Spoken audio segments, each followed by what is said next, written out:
आता आपण काजूची भाजी करणार आहोत. त्यासाठी मी इथे ओले काजू 1 किलो आणले आहेत. ते हे गरम पाण्यामध्ये आपल्याला 1 तासासाठी ठेवायचे आहेत. आता थोड्याच मिनिटात या काजूचा रंग सफेद व्हायला आला आहे. हे बघा, 1 तासानंतर हा काजूचा चीक निघाला आहे. आता आपण ह्याची साल काढूया. जर तुम्हाला ओला काजू मिळाला नाही तर तुम्ही कोणत्याही कडधान्याची भाजी करू शकता. कडधान्य भिजवल्यानंतरची सर्व प्रोसेस जशी ही भाजी करतात तशी करायची. अशा प्रकारे आपल्याला ह्याची साल काढायची आहे आणि त्याचे 2 भाग करायचे आहेत. आपण सर्व काजूंची साल काढून असे 2 भाग करून घेऊया. आता या भाजीसाठी आपल्याला वाटण लागणार आहे. त्यासाठी 1 मोठा ओला नारळ आपण घेतला आहे. इथे 3 मोठे कांदे मी वापरले आहेत. पाव कप आपल्याला सुके खोबरे लागणार आहे. इथे मी 10 ते 12 लसणीच्या पाकळ्या आणि 2 इंच आले घेतले आहे. आणि मूठभर अशी कोथिंबीर आपल्याला लागणार आहे. सर्वात प्रथम आपण सुके खोबरे भाजून घ्यायचे आहे. सुके खोबरे लालसर झाले की आपण त्याला एका प्लेटमध्ये काढून घेऊया.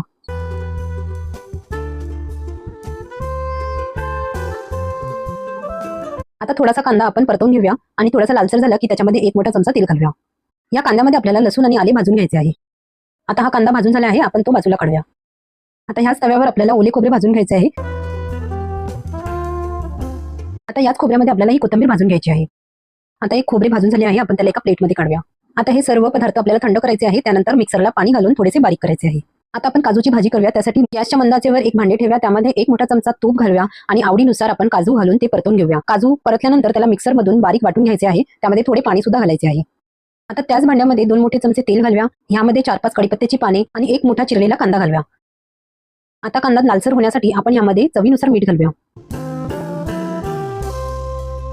आता कांदा लालसर झाला आहे. यामध्ये 1.5 चमचा लाल तिखट, पाव चमचा हळद, 1 छोटा चमचा गरम मसाला आणि 2 छोटे चमचे काश्मीरी लाल मिरची घालून चांगले परतवून घेऊया. आता आपण यामध्ये कांदा खोबऱ्याचे जे वाटण तयार केले होते ते 3 चमचे घालायचे आहे आणि यामध्ये चांगले परतवून घ्यायचे आहे. आता यामध्ये थोडेसे गरम पाणी घालायचे आहे जेणेकरून हा मसाला करपणार नाही. आता हे जे काजू घेतले होते ते आपण पाणी घालून मिक्सरला वाटून घ्यायचे आहे आणि त्याची पेस्ट आपण यामध्ये घालायची आहे. आता हा मसाला तेल सुटेपर्यंत आपल्याला भाजून घ्यायचा आहे.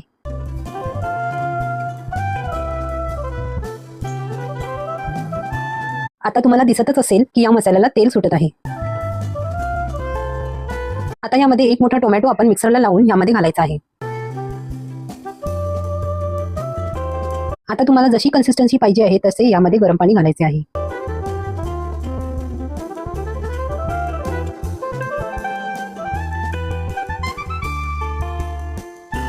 आता याला 1 उकळी आणू देऊया. आता यामध्ये आपण जे काजू सोलले होते ते ह्यात घालूया.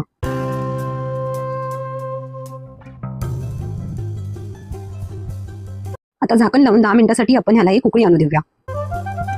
आता आपली काजूची भाजी तयार झाली आहे. आपण यावर कोथिंबीर घालूया.